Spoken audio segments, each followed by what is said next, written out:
Michael Troendle, obviously Chief of Police. So I've lived in Northwest Ohio basically all my life. Grew up in Sylvania Township, went to Southview. So I've been with the Toledo Police Department for 30 years.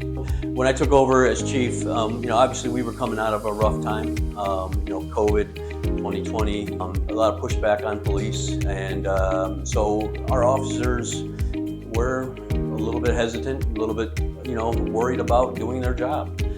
So one of my very first things I did when I took over is to reassure them that it's okay to do their job, that I support them, that our administration supports them, that their community supports them and wants them to be out there doing their job. And I would talk to them about, going to all the meetings and how much our community wants them out there doing their job. So the very first thing I did was I wanted our officers back out on the street.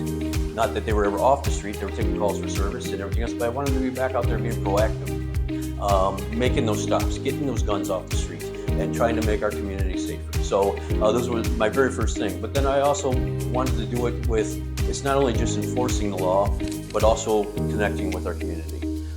So this year we instituted two areas, 1 square mile areas, or circular areas actually, where we're doing foot patrols. So from the spring through actually late October into November, until it started getting really cold, we had officers assigned to foot patrols in those areas on the afternoon shift. And it was amazing, to tell you the truth, because I thought, all right, what can we do to incentivize, to get officers to want to do this? Because you're getting them out of the car and they're gonna have to walk and they're gonna be out there in the heat of the summer. And I was blown away.